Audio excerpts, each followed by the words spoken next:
Bir окуя бар го. Bir адам сүткө суу кошуп сатат. Анан ошонусун сатып, түшкөн акчага умрага, ажыга барып келейин деп кемеге түшөт.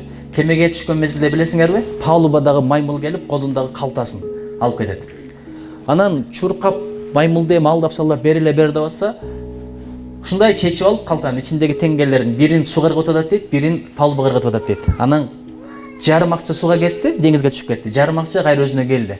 Ошондо акыл иште дегенде, ай окуя, мен сүткө тең-метең суу кошот элем, суунуку сууга деген ушул болот экен, сайдыгы сайга деген ушул болот экен. Ушул нерсени билмей сайын бизнеске аралашпайлы койгула. Анан бизнесте билем десеңер, зекет илимин сөз салгыла, садак илимин сөз салгыла, бекер айтпайт го. Байлыгыңды зекет менен сакта деген жөнөкөй сөз эмес бул. Эгерде сууга чөгүп кетсе, өрттөнүп кетсе, сел алып кетсе, ишенип кой, ошол байлыктын зекетин берген эмес. Биздин жайлоодо бир чагылган түшкөн, 300 койду бир өлтүргөн, ошол 300-дүн көпчүлүгү бир адамдык болгон. Зекетин берген эмес демек. Анан садага берип ден соолугуңду сакта деп коет. Бирөөгө садага берсең, кырсык балекеден сак болосуң, ден соолугуң сак болот. Эгер дары таасир этпей атса, чындап ниет кылып туруп садага берген эле, бир бечараларга, муктаждарга, мечиттерге, медреселерге, ушул тигиге шифа болуп кетсин деп, Кудай кааласа баары жакшы болот. Анан балекеттен дуа тилек менен коргон деп коет. Чындап дуа тилек кыл. Жараткан жамандыктан сакта, жакшылыгыңды бер, өзүң колдо, өзүң корго, өзүң жолдо. Тилектерибизди кабыл кыл, жүзүбүздү жарык кыл, шерменде кылба дегендерди көбүрөөк айтыш керек. Анткени Алла Таала адам сурап атса бербегенден уялат экен.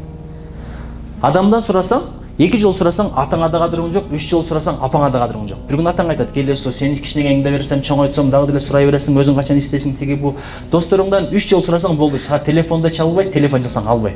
Адамдан сурасаң жаман көрөт, жараткандан сурабасаң жаман көрөт. Кайсыл жерде таразыдын алдаса, ошол жерде кыйынчылык болот экен, кургакчылык болот экен. Кайсыл жерде таразыдын алдаса, кыйынчылык, кургакчылык, анан жаман, зулум, адилетсиз падыша болот экен. Кайсыл жерде зекет берилбесе, кургакчылык болот экен, жамгыр жабайт экен. Анча-мынча жамгыр жааганы биз үчүн эмес экен, жаныбарлар үчүн экен. Азыр карагыла, кыш-кыштай болбой калды. Айтат го, кыш-кыштай, кыз-кыздай.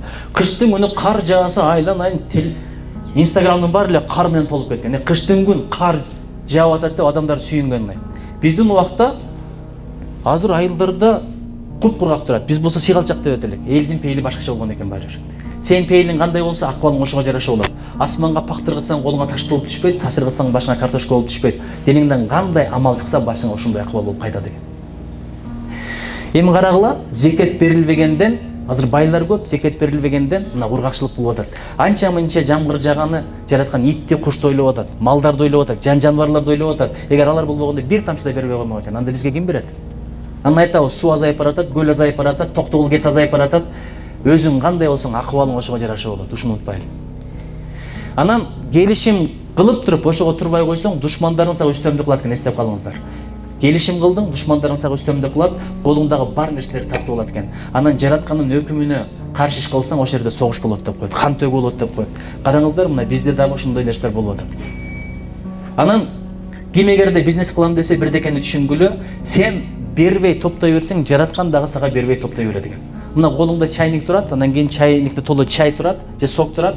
Бул жагында пиала, пиалага чайды куюп туруп бирөөгө берсең, чайниктеги чай азаят, анан кийин тияктан демдеп кайра толтуруп коет. Эгерде ошол бойдон кармап тура берсең, чай дагы муздайт, эскирет, ким ичпей турган болуп калат, бирок жаңыланбайт дагы. Берсең сага дагы берилет, берсең сага дагы берилет. Ошого ишенип койгула.